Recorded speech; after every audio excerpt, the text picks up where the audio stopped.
Students, നമ്മൾ ഇന്നത്തെ ക്ലാസ്സിൽ ഡിസ്കസ് ചെയ്യാൻ പോകുന്നത് ഒരു മെയിനായിട്ടുള്ള ഒരു ടോപ്പിക്കാണ് OOPS. എന്താണ് OOPS? OOPS എന്ന് പറഞ്ഞു കഴിഞ്ഞാൽ നമുക്കറിയാം ഒബ്ജക്റ്റ് ഓറിയന്റഡ് പ്രോഗ്രാമിംഗ്. അപ്പോൾ നിങ്ങൾ ചിന്തിക്കുന്നുണ്ട് എന്താണ് ഒബ്ജക്റ്റ് ഓറിയന്റഡ് പ്രോഗ്രാമിംഗ്, അല്ലെങ്കിൽ എന്താണ് അതിൻ്റെ കൺസെപ്റ്റ് എന്നാണ് നമ്മൾ ഇന്നത്തെ ക്ലാസ്സിൽ ഡിസ്കസ് ചെയ്യാൻ പോകുന്നത്. അപ്പോൾ ഒബ്ജക്റ്റ് ഓറിയന്റഡ് പ്രോഗ്രാമിങ്ങിൻ്റെ കൺസെപ്റ്റ് എന്ന് പറയുന്നത് മെയിനായിട്ട് 6 കൺസെപ്റ്റ് ആണ് ഉള്ളത്. അതിൻ്റെ ഗ്രാഫിക്കൽ റെപ്രസെൻറ്റേഷൻ ആണ് നിങ്ങൾ റൈറ്റ് സൈഡിൽ കാണുന്ന പിക്ചർ.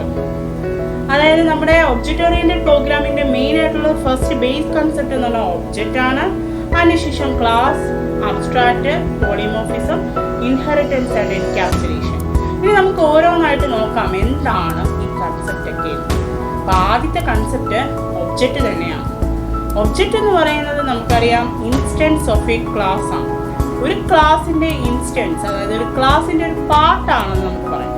ഓക്കെ, അതിൻ്റെ എല്ലാ പ്രോപ്പർട്ടീസും, അതായത് അതിൻ്റെ പ്രോപ്പർട്ടീസും ബിഹേവിയറും ഒക്കെ സെയിം ആയിരിക്കും. ഓക്കെ, സോ നമ്മളത് നോക്കുവാണെങ്കിൽ ഈ പിക്ചറിൽ ഒരുപാട് എക്സാമ്പിൾസ് ഉണ്ട്. ഞാൻ 1-2 എക്സാമ്പിൾ പറയാം. അതായത് ഫസ്റ്റ് പിക്ചറിൽ കാണുന്നത് ഒരു സ്റ്റുഡൻ്റ് ആണ്. അതിൻ്റെതായിട്ടുള്ള സ്റ്റേറ്റ് ആൻഡ് ബിഹേവിയർ ഉണ്ട്. അതായത് അതിൻ്റെ സ്റ്റേറ്റ് എന്ന് പറഞ്ഞാൽ രജിസ്റ്റർ നമ്പർ ആവാം, പേര്, ഏജ്, ഇതൊക്കെയാണ് അതിനെ റെപ്രസെൻ്റ് ചെയ്യുന്ന സ്റ്റേറ്റ് എന്ന് പറയുന്നത്. അതേസമയം ഒരു ഡോഗിനെ കൺസിഡർ ചെയ്യുകയാണെങ്കിൽ അതും അതിൻ്റെ പേര്, കളറ്, ബ്രീഡ്, അതിന് വിശക്കുന്നു എന്ന്. ബിഹേവിയർ എന്ന് പറയുന്നത് നോക്കുകയാണെങ്കിൽ അത് കുരയ്ക്കുന്നത്, വാലാട്ടുന്നത്, ഇതൊക്കെയാണ് അതിൻ്റെ ബിഹേവിയർ. അപ്പോൾ ഇത്രയേ ഉള്ളൂ ഒബ്ജക്റ്റ് എന്ന് പറഞ്ഞു കഴിഞ്ഞാൽ ഒരു ക്ലാസിൻ്റെ ഒരു പാർട്ട്. നമുക്ക് വേറെയും കുറച്ച് എക്സാമ്പിൾസ് നോക്കാം. അതായത് നമ്മളിപ്പോൾ ബൈക്ക് എന്ന് പറയുന്നു. ബൈക്ക് എന്ന് പറയുന്നത് ഒരു പർട്ടിക്കുലർ എന്താണ്, ഒരു ഒബ്ജക്റ്റ് ആണ്.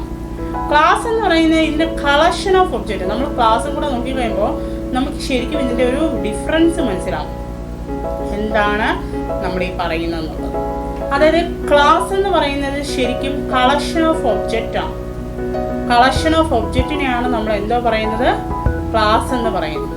അതിനുശേഷം a class is a prototype or blueprint that define the specific common to all objects of a particular type. ഒരു കോമൺ ആയിട്ട് നമുക്ക് ഐഡന്റിഫൈ ചെയ്യാൻ പറ്റുന്ന എല്ലാ ഒബ്ജക്ട്സിനെയും നമുക്കൊരു ക്ലാസിൻ്റെ അകത്ത് കൊണ്ടുവരാം. ആ കോമൺ ആയിട്ടുള്ള പ്രോപ്പർട്ടീസ് ഉള്ളതിനെല്ലാം നമുക്ക് എന്ത് പറയാം, ക്ലാസ് എന്ന് പറയാം. അപ്പം നമ്മൾ നേരത്തെ പറഞ്ഞ ഈ എക്സാമ്പിൾ നോക്കി, അതായത് ഇവിടെ ബൈക്ക് എന്ന് പറയുന്നത് ഒരു ഒബ്ജക്റ്റ് ആണ്. അപ്പം അതിൻ്റെ ക്ലാസ് എന്തായിരിക്കും, വെഹിക്കിൾ ആയിരിക്കും അല്ലേ. അതേസമയം പെൻ എന്ന് പറയുന്ന സ്റ്റേഷനറി ഐറ്റംസിന്റെ ഒരു പാർട്ട് മാത്രമാണ്. റൈറ്റ് സൈഡിൽ കാണുന്നതാണെങ്കിൽ pencil, apple, book, board, bag, ഇതെല്ലാം എന്താണ്, ഒരു ക്ലാസിന്റെ ഒരു പാർട്ടാണ്. അതേസമയം ഇതിൻ്റെയൊക്കെ കൂടെ കളക്ഷനെയാണ് നമ്മൾ എന്ത് പറയുന്നത്, ക്ലാസ് എന്ന് പറയും. അതാണ് ഇവിടെ പറയുന്നത്. ആനിമൽ എന്ന് പറയുന്ന ഒരു ക്ലാസ് ആണ് അല്ലേ. ആ ക്ലാസിൻ്റെ അകത്ത് വരുന്ന ഒബ്ജക്ട്സ് ആണ് ജിറാഫ്, മാന്, ഡോഗ്, അതുപോലെ എലിഫന്റ്, ലയൺ എന്നൊക്കെ പറയുന്നത്. അപ്പോൾ ഇതെല്ലാം ആ ആനിമൽ ക്ലാസിൻ്റെ ഒബ്ജക്റ്റ് ആണ്.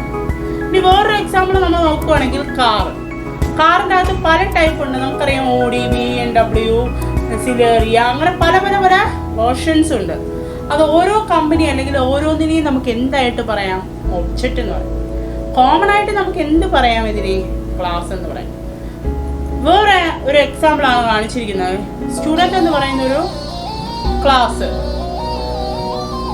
സ്റ്റുഡൻറ് എന്ന് പറയുന്ന ഒരു ക്ലാസ്. ആ ക്ലാസിൻ്റെ അകത്ത് നമ്മൾ പറയുന്ന ഡിഫറെൻ്റ് ഒബ്ജക്ട്സ് ആണ് ഇതെല്ലാം.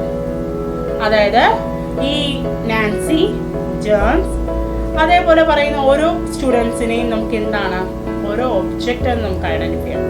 അപ്പോൾ നമ്മൾ 2 കൺസെപ്റ്റ് ഇതുവരെ പറഞ്ഞോളൂ. എന്തൊക്കെയാണ് ആ കൺസെപ്റ്റ്? ക്ലാസ് എന്ന് പറയുന്നത് കളക്ഷൻ ഓഫ് ഒബ്ജക്റ്റ് ആണ്. ഓക്കെ, സോ ഒബ്ജക്റ്റ് എന്ന് പറയുന്നത് എന്താണ്, ഇൻസ്റ്റൻസ് ഓഫ് എ ക്ലാസ് ആണ്. ഇൻസ്റ്റൻസ് ഓഫ് എ ക്ലാസ് ആണ്. സോ നമ്മൾ ഇത്രയും കാര്യമാണ് പറഞ്ഞത്, ക്ലാസ് ആൻഡ് ഒബ്ജക്റ്റ്. ഇനി അടുത്ത് നമ്മൾ നോക്കിയാണ് ഡേറ്റ അബ്സ്ട്രാക്ഷൻ. മൂന്നാമത്തെ ഇമ്പോർട്ടൻ്റ് ആയിട്ടുള്ള കൺസെപ്റ്റ് എന്ന് പറയുന്നത് ഡേറ്റ അബ്സ്ട്രാക്ഷൻ. എന്താണ് ഡേറ്റ അബ്സ്ട്രാക്ഷൻ? അതായത് showing all the essential features and hiding the background details from the outside world. അതായത് നമുക്ക് ആവശ്യമുള്ള കാര്യങ്ങൾ മാത്രം കാണിച്ചിട്ട് അതിൻ്റെ പുറകെയുള്ള ഡീറ്റെയിൽസ് എല്ലാം എന്ത് ചെയ്യുകയാണ്, ഹൈഡ് ചെയ്ത് വെക്കുകയാണ്. എന്താണ് ഇതുകൊണ്ട് ഉദ്ദേശിക്കുന്നത്? അതായത് നമ്മൾ പണ്ട് സിനിമയിലൊക്കെ കോമഡിയിലൊക്കെ പറയും, അതായത് സ്വിച്ച് ഇട്ടാൽ ഫാൻ വരും അല്ലേ, അത്രയും നമുക്കറിയാവൂ. അല്ലാതെ അതിൻ്റെ വർക്കിംഗ് പ്രിൻസിപ്പിൾ എന്താണെന്ന് നമുക്കറിയാമോ? ഇല്ല. സോ നമുക്ക് ആവശ്യമുള്ള ഡീറ്റെയിൽസ് മാത്രം കാണിച്ചതിന് ശേഷം അതിൻ്റെ ബാക്ക്ഗ്രൗണ്ട് ഫീച്ചേഴ്സ് എന്ത് ചെയ്യുകയാണ്? ഹൈഡ് ചെയ്ത് വെക്കുകയാണ്. അപ്പോൾ നിങ്ങൾക്ക് എക്സാമിന് ചോദിക്കുന്ന 1-2 പോർഷൻസ് അല്ലെങ്കിൽ 1-2 ടൈപ്പ് ഓഫ് ക്വസ്റ്റ്യൻസ് ആണ് ഞാൻ ഡിസ്കസ് ചെയ്യാൻ പോകുന്നത്. ഫസ്റ്റ്, സ്ഥിരമായിട്ട് ചോദിക്കുന്നതാണ്, ATM കൗണ്ടറിൽ നമ്മൾ യൂസ് ചെയ്യുന്ന ടെക്നിക്ക് ഏതാണ്? അതായത് ATM കൗണ്ടറിൽ നമ്മൾ ഒബ്ജക്റ്റ് ഓറിയന്റഡ് പ്രോഗ്രാമിൽ യൂസ് ചെയ്യുന്ന ടെക്നിക്ക് ഏതാണെന്നാണ് ക്വസ്റ്റ്യൻ. ഏതാണെന്ന് വെച്ച് കഴിഞ്ഞാൽ ഡേറ്റ അബ്സ്ട്രാക്ഷൻ ആണ്. കാരണം നമ്മൾ ക്രെഡിറ്റ് കാർഡോ ഡെബിറ്റ് കാർഡോ ഇട്ടിട്ട് നമ്മൾ ഒന്നീ മണി ഡെപ്പോസിറ്റ് ചെയ്യുക അല്ലെങ്കിൽ നമുക്ക് മണി എടുക്കാം. പക്ഷെ നമുക്കതിൻ്റെ വർക്കിംഗ് ആൻഡ് ഇന്റേണൽ വർക്കിങ്ങിനെ കുറിച്ച് we are not aware. Okay, നമുക്കതിനെക്കുറിച്ച് അറിയില്ല. നമ്മൾ ജസ്റ്റ് അത് ഇടുന്നു, നമ്മൾ പിന്നെ അടിക്കുന്നു, പൈസ എടുക്കുന്നു, അത്രയേ ഉള്ളൂ. സോ അത് ഏതിൻ്റെ എക്സാമ്പിളാണ്? Data abstraction. അത് കഴിഞ്ഞിട്ട് നമ്മൾ ഈ റിമോട്ട് TV മാറ്റുന്നു, റിമോട്ട് ഇത് യൂസ് ചെയ്തിട്ട് നമ്മൾ TV ഒക്കെ മാറ്റുന്നു. പക്ഷെ നമുക്ക് ശരിക്കും അറിയാമോ അതിൻ്റെ അകത്തുള്ള വർക്കിംഗ് എന്താണെന്ന്? സോ അതും എന്താണ്? ഡേറ്റ അബ്സ്ട്രാക്ഷൻ്റെ എക്സാമ്പിളാണ്. ഇനി ഒരു എക്സാമ്പിളും കൂടെ നമുക്ക് ഡിസ്കസ് ചെയ്യാം. നമ്മളൊരു കാർ ഓട്ടിക്കുന്ന സമയത്ത് അതിനെന്തുമാത്രം അതിൻ്റെ ഇന്റേണൽ വർക്കിങ്ങിനെ കുറിച്ച് വി ആർ അൺഅവെയർ. നമുക്കറിയില്ല അതിൻ്റെ അകത്ത് എന്താണ് വർക്കിംഗ് നടക്കുന്നതെന്നുള്ളത്. So these are the main 3 examples of data abstraction. അപ്പം നമ്മൾ 3 കൺസെപ്റ്റ് ആണ് പറഞ്ഞത്: object, class, data abstraction. Object എന്ന് പറയുന്നത് ക്ലാസിൻ്റെ ഒരു പാർട്ടാണ്. Class means collection of object. Data abstraction എന്ന് പറഞ്ഞാൽ എസെൻഷ്യൽ ഫീച്ചേഴ്സ് മാത്രം കാണിച്ചിട്ട് ബാക്കി ഫീച്ചേഴ്സ് എന്ത് ചെയ്യാം? ഹൈഡ് ചെയ്ത്. ഓക്കെ, നമുക്കിനി 4ാമത്തെ നമ്മുടെ കൺസെപ്റ്റിലോട്ട് പോവാം. 4ാമത്തെ കൺസെപ്റ്റ് എന്താണ്? Data encapsulation. എന്താണ് ഡേറ്റ എൻക്യാപ്സുലേഷൻ? അതായത് നമ്മൾ കൊടുക്കുന്ന ഡേറ്റയും മെത്തേഡ്സ്, അതായത് ബിഹേവിയറിനെ എല്ലാം കൂടെ കമ്പൈൻ ചെയ്ത് vaping up of data and functions into a single unit. അതൊരു ക്ലാസ് ആയിട്ട് ഡിവൈഡ് ചെയ്ത് അതിനെ ഒറ്റ ഇതായിട്ടൊരു ക്യാപ്സ്യൂളായിട്ട് എടുക്കുന്ന കൺസെപ്റ്റിനെയാണ് നമ്മൾ എന്താ പറയുന്നത്?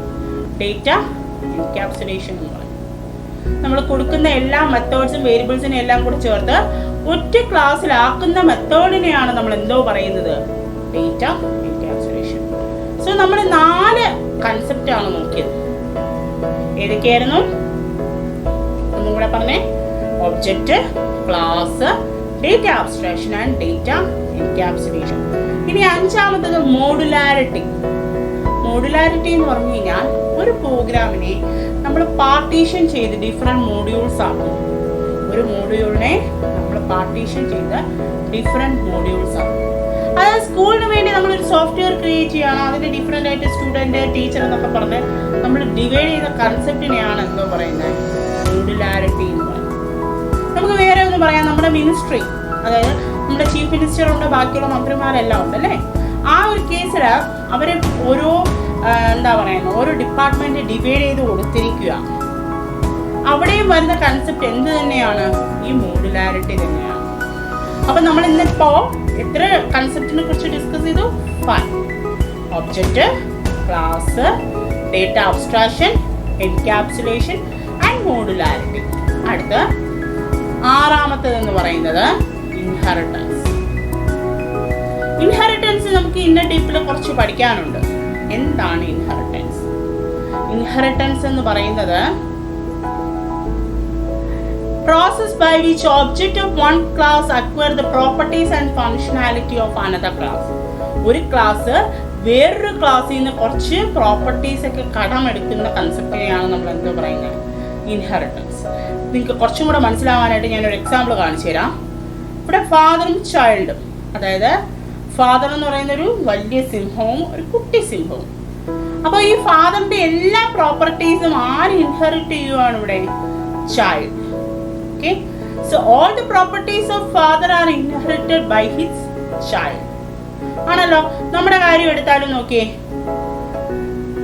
ആ ചൈൽഡ് എന്ന് പറയുന്നത് ഒരു ഡിറൈവ്ഡ് ക്ലാസ്സും ആ ഫാദർ എന്ന് പറയുന്നത് ഒരു ബേസ് ക്ലാസ്സും. അപ്പൊ നേരത്തെ പറഞ്ഞ ആ ലൈൻ്റെ കേസിൽ അതുപോലെ തന്നെയാണ്. ആ വലിയ ഫാദർ എന്ന് പറയുന്ന ആ ലൈൻ എന്ന് പറയുന്നത് ബേസ് ക്ലാസും അതേസമയം ആ ചൈൽഡ് എന്ന് പറയുന്നത് ഡിറൈവ്ഡ് ക്ലാസും. അത് തന്നെയാണ് ഈ പിക്ചറിലും ഞാൻ പറയുന്നത്. Okay, son I am base class, so the father is the base class and the son is the derived class. ഇതാണ് ഇൻഹെറിറ്റൻസ്. അപ്പൊ ഫാദറിന്റെ എല്ലാ പ്രോപ്പർട്ടീസും ആര് ഇൻഹെറിറ്റ് ചെയ്യുവാണ്? സൺ. അടുത്ത ഇനി നമുക്ക് ഇതിൻ്റെ അകത്ത് ടൈപ്സ് ഓഫ് ഇൻഹെറിറ്റൻസ് ഉണ്ട്. ആ ഇൻഹെറിറ്റൻസിന്റെ ടൈപ്പ് എന്ന് പറയുന്നത് single inheritance, multi level inheritance, hierarchical inheritance, multiple inheritance and hybrid inheritance.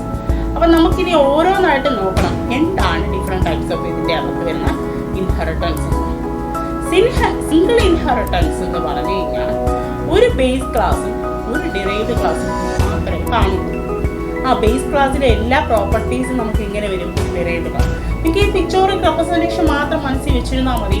ഒരു ബേസ് ക്ലാസ് കാണും, ഒരു ഡിറൈവ്ഡ് ക്ലാസ്സിലോട്ട് ഡേറ്റാസ് നമ്മൾ ഇൻഹെറിറ്റ് ചെയ്ത് കൊടുക്കുന്നു. ഓക്കെ, ഈ ഒരു പിക്ചറൈസേഷൻ മാത്രം മനസ്സിൽ മതി. നിങ്ങൾക്ക് ഇത്രയേ ഉള്ളൂ പഠിക്കാനായിട്ട്. അടുത്ത രണ്ടാമത്തേത് ഹൈറാർക്കിക്കൽ. ഹൈറാർക്കിക്കൽ എന്ന് പറഞ്ഞു കഴിഞ്ഞാൽ ഒരു ബേസ് ക്ലാസ്സും ഒന്നിലധികം എന്താണുള്ളത്? ഡിറൈവ്ഡ് ക്ലാസ് ആണ്. ഒരേ ഒരു ബേസ് ക്ലാസ്സും ഒന്നിലധികം ഡിറൈവ്ഡ് ക്ലാസ്. ഓക്കെ, ഇവിടെ ബേസ് ക്ലാസ് എന്ന് പറയുന്നത് ഏതാണ്? ഈ പിക്ചറിൽ എ ആണ് അവിടുത്തെ ബേസ് ക്ലാസ്. അതേസമയം ഡിറൈവ്ഡ് ക്ലാസ് എന്ന് പറയുന്നത് ബി സി ഡി. അതേസമയം നമ്മൾ മൂന്നാമത്തെ ഇൻഹെറിറ്റൻസ് നോക്കുകയാണ് മൾട്ടിപ്പിൾ ഇൻഹെറിറ്റൻസ്. മൾട്ടിപ്പിൾ ഇൻഹെറിറ്റൻസ് എന്ന് പറഞ്ഞു കഴിഞ്ഞാൽ മൾട്ടിപ്പിൾ എന്ന് പറയുമ്പോൾ മോർ ദാൻ വൺ എന്നുള്ള മീനിങ് ആണ്. So more than two base classes, രണ്ടിലധികമോ ബേസ് ക്ലാസും ഒരു ഡിറൈവ്ഡ് ക്ലാസും. പിക്ചർ കാണുന്നുണ്ടല്ലോ. അപ്പൊ ഇവിടുത്തെ ബേസ് ക്ലാസ് ഏതൊക്കെയാണ്? എയും ബിയും. Derived class C. So more than two or two more than, രണ്ടിലധികമോ ആവാം. അത്രയും ബേസ് ക്ലാസും ഒരു ഡിറൈവ്ഡ് ക്ലാസും. അതിനുശേഷം മൾട്ടി ലെവൽ എന്ന് പറഞ്ഞു കഴിഞ്ഞാൽ ഈ ഒരു പിക്ചറൈസേഷൻ ആണ് വരുന്നത്. അതായത് എന്ന് ബിയിലോട്ട്, ബിന്ന് സിയിലോട്ട്, ആ ഒരു കൺസെപ്റ്റിലോട്ടാണ് എന്ത് വരുന്നത്? മൾട്ടി ലെവൽ എന്ന് പറയുന്ന ഇൻഹെറിറ്റൻസ്. എയിലെ പ്രോപ്പർട്ടീസ്, അതായത് നമ്മൾ അപ്പൂപ്പൻ, അച്ഛൻ, മകൻ എന്ന് പറയുന്നൊരു കൺസെപ്റ്റാണ്. എ എന്ന് പറയുന്നത് grand father, B father, C child. അതായത് അപ്പൂപ്പന്റെ എല്ലാ പ്രോപ്പർട്ടീസും ആർക്കാണ് വരുന്നത്? അച്ഛന്. അച്ഛന്റെ എല്ലാ പ്രോപ്പർട്ടീസും സി. സോ സ്വാഭാവികമായിട്ടും ഇൻഹെറിറ്റലി നമുക്ക് പറയാം ഗ്രാൻഡ് ഫാദറിന്റെ എല്ലാ പ്രോപ്പർട്ടീസും ആർക്കും വരാം? ഗ്രാൻഡ് സണ്ണിനും വരാം എന്ന് പറയുന്ന ഒരു കൺസെപ്റ്റാണ് multilevel inheritance. So last inheritance എന്ന് പറയുന്നത് ഹൈബ്രിഡ് ഇൻഹെറിറ്റൻസ്. ഹൈബ്രിഡ് ഇൻഹെറിറ്റൻസ് എന്ന് പറയുന്നത് ആദ്യത്തെ കേസിൽ പേഴ്സൺ, ഫാദർ, മദർ എന്ന് പറയുന്നത് നമുക്കറിയാം ഒരു ഹൈറാർക്കിക്കൽ ഇൻഹെറിറ്റൻസ് ആണ്. അതായത് ഒരു ബേസ് ക്ലാസ്സിൽ നിന്ന് രണ്ട് ഡിറൈവ്ഡ് ക്ലാസ് വരുന്നു. അതിനുശേഷം ഫാദർ, മദർ, സൺ, ചൈൽഡ് എന്ന് പറയുമ്പോൾ അതൊരു ഇതാണ് മൾട്ടിപ്പിൾ ഇൻഹെറിറ്റൻസിലോട്ട് മാറിയിരിക്കുകയാണ്. സോ ദീസ് ആർ അതായത് ഹൈബ്രിഡ് നമുക്ക് പറയാം എന്താണ്? Combination of a hierarchical and എന്താണ്? Multiple inheritance. ഒരു ഹൈറാർക്കിക്കൽ ഇൻഹെറിറ്റൻസിന്റെയും ഒരു മൾട്ടിപ്പിൾ ഇൻഹെറിറ്റൻസിന്റെയും കോമ്പിനേഷൻ ആണ് ഇത് ഹൈബ്രിഡ് ഇൻഹെറിറ്റൻസ്. അപ്പൊ നമുക്ക് ഇൻഹെറിറ്റൻസ് ഒന്നും കൂടെ നോക്കാം. അതായത് എന്തൊക്കെയായിരുന്നു ഇൻഹെറിറ്റൻസിന്റെ അകത്ത്? ഫസ്റ്റ് സിംഗിൾ ഇൻഹെറിറ്റൻസ് എന്ന് പറഞ്ഞു കഴിഞ്ഞാൽ ഒരു ബേസ് ക്ലാസും ഒരു ഡിറൈവ്ഡ് ക്ലാസും. ഹൈറാർക്കിക്കൽ എന്ന് പറയുമ്പോൾ ഒരു ബേസ് ക്ലാസും ഒന്നിലധികം ഡിറൈവ്ഡ് ക്ലാസും. ഓക്കെ, ദെൻ മൾട്ടിപ്പിൾ എന്ന് പറയുമ്പോൾ രണ്ടിലധികമോ ബേസ് ക്ലാസും ഒരു ഡിറൈവ്ഡ് ക്ലാസും. മൾട്ടി ലെവൽ എന്ന് പറയുമ്പോൾ എന്താണ്? എ ബിനെ ഡിറൈവ് ചെയ്യുന്നു, ബി സിനെ ഡിറൈവ് ചെയ്യുന്നു. ഓട്ടോമാറ്റിക്കലി എയിലെ പ്രോപ്പർട്ടീസ് എല്ലാം ഏതിനും കാണും? സിയില്. Hybrid means combination of both hierarchical and multiple inheritance. So നമ്മൾ ഇന്ന് ഡിസ്കസ് ചെയ്യാൻ പോകുന്ന ലാസ്റ്റ് കൺസെപ്റ്റ് ആണ്. എന്താണത്? Polymorphism. Poly means many, morph means shape, many shape. അതായത് നമുക്ക് ഈ പിക്ചറിൽ കാണുന്ന പോലെ പലരും പല രീതിയിലാണ് സ്പീക്കിംഗ് നടക്കുന്നത്. മനുഷ്യൻ സംസാരിക്കുന്ന പോലെ ആയിരിക്കില്ല ഒരു താറാവ് സംസാരിക്കുന്നത്, ഒരു പൂച്ച സംസാരിക്കുന്നത്, അല്ലെങ്കിൽ ഒരു കുറുക്കൻ സംസാരിക്കുന്നത്. So the method is different അല്ലേ, പലരും പല രീതിയിലാണ് സംസാരിക്കുന്നത്. അപ്പോൾ ഈ ഷേപ്സ് എടുത്താൽ തന്നെ ഇതെല്ലാം കോമൺ ആയിട്ട് we call it as shape. പക്ഷെ അതിൻ്റെ സർക്കിളിൻ്റെ ഷേപ്പ് എന്താണ്, സ്ക്വയർ, ട്രയാങ്കിൾ, റോംബസ്, ഇതിനെല്ലാം ഷേപ്പ് ഡിഫറെൻ്റ് ആണ്. സോ അതാണ് പോളിമോർഫിസം, മെനി ഷേപ്പ്. നമ്മൾ ഫോണ് പറയുകയാണെങ്കിൽ പല ടൈപ്പിലുള്ള, ഈ പിക്ചറിൽ കാണുന്ന പോലെ പല ടൈപ്പിലുള്ള ഫോൺസ് കാണും. സോ ദിസ് ആർ ദ എന്താണ് ഒബ്ജക്റ്റ് ഓറിയന്റഡ് പ്രോഗ്രാമിങ്ങിൻ്റെ കൺസെപ്റ്റ്. സോ നമുക്കൊന്ന് ബ്രീഫ് അപ്പ് ചെയ്യാം. അതായത് എന്താണ് object? Instance of A class. അതായത് ഒരു ക്ലാസിൻ്റെ ഇൻസ്റ്റൻസിനെയാണ് നമ്മൾ എന്ത് പറയുന്നത്? ഒബ്ജക്റ്റ്.